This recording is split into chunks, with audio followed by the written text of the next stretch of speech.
If you're a first time expecting mama, I'm sure you're wondering, if my water breaks, what am I supposed to do? And I can feel you on that one because I asked myself the same question so many times because I was a first time expecting mama and now officially a first time mama to a beautiful baby girl. I delivered her 1 week ago, so I'm 1 week postpartum, and I had an all natural, unmedicated delivery with no epidural, no medications, and it was literally the most beautiful thing I've experienced in my life. And so if you're new here, I'm Naomi, again, first time mama, and we're gonna get into what to do when your water breaks. My water did break. It obviously wasn't like this big gush. Some people experience that. Some people experience a trickle. In my case, it was a trickle. But we're gonna get into what to do when and if it breaks. And I say if because not every woman experiences her water breaking. If you didn't know that, then that's a cool fact, because that was something that I didn't learn until I got pregnant. And so I thought that every woman's water broke and that sent her into labor. If you think that, then don't feel bad about thinking that, because I'm sure a lot of people think that. But there are so many different ways that women experience their water breaking, whether not at all, whether all at once, or whether a trickle, like in my case. And so the first thing that you want to do when your water breaks first is stay calm, because you don't want to start freaking out. You don't want to stress yourself out or anything like that. So number one, if you start to feel your water breaking like a trickle, like if you feel like you're peeing on yourself, if that's the case, or if it is a big gush, then definitely make sure that you remain calm so that you can do the next things that we're going to talk about. There is an acronym for what to do when it comes to your water breaking, and it's TACO. So T is for time, A is for the amount, C is for the color, and O is for the odor. So these are all things that you're going to want to note. The time that your water broke. The time that your water broke is important because your birth team is going to start counting from that time until you basically go into labor. So every 24 hours, like in my case, I had to get a blood test done every 24 hours after my water broke, which was only one time because I didn't go past another 24 hours. But I did go through a full 24 hours after my water broke. But I had to get a blood test to make sure that there wasn't an increase in my white blood cells indicating any type of infection. So noting the time is very important because that's when they're going to start counting as far as making sure that they're monitoring you based on whatever their protocol is. In my case, again, for my midwives, it was every 24 hours a blood test to monitor my white blood cells. In your case, it could be different. So definitely this is something that you can ask your birth team now, kind of what their procedure is if your water breaks and you don't go into active labor immediately, how they will monitor and handle the situation so that you're prepared. And then the A is for the amount. So you want to know if it was a big gush, if it was a small trickle. For me, it was a small trickle. So my midwives did advised me to put on a pad and see if I started to soak it, just to kind of gauge how much it was. So this is something that you can do if you experience that small trickle and you're not sure if it was pee or if it was your water breaking, then you can put on a pad and then just kind of monitor if you're soaking through the pad, if you're not soaking through the pad. So that'll definitely help you gauge the amount. The C is for colors. So you want to note the color. Is it clear? Is it like a pale yellow? Is it green? Is it brown? Like a brownish color?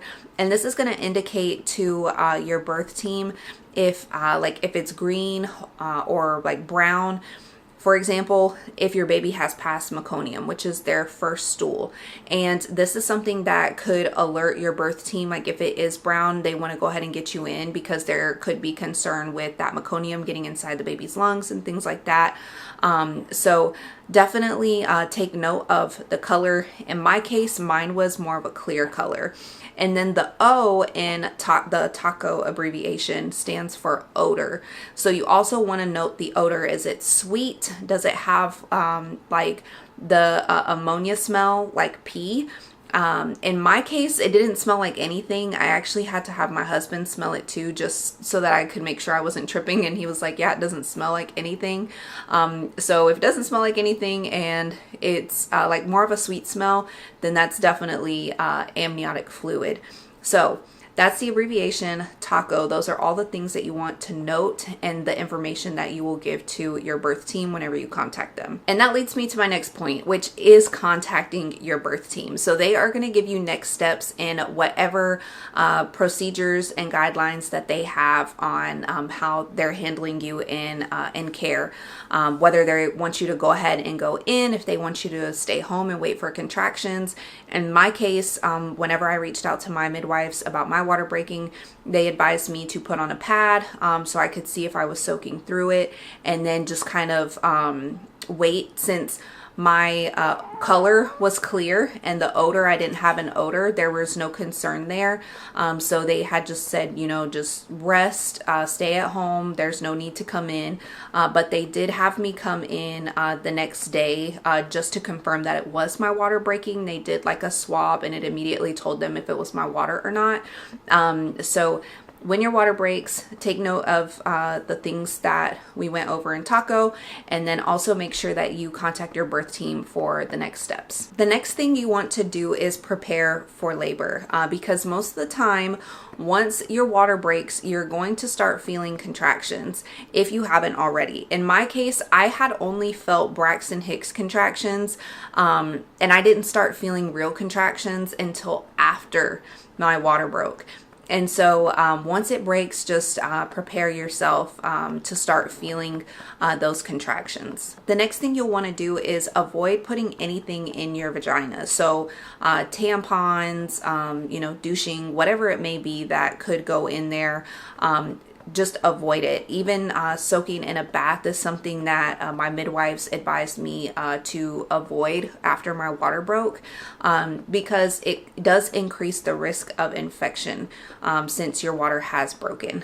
So those are things that you want to make sure of, and these are all things that your provider can tell you as well, what their suggestions are as well when it comes to things to avoid doing when your water does break. But this is one big one to avoid, putting anything inside your vagina to avoid infection. The next thing to do when your water breaks, if you haven't already, is to make sure your bags are packed, because once your water breaks, that is a sign that your labor is very, very close.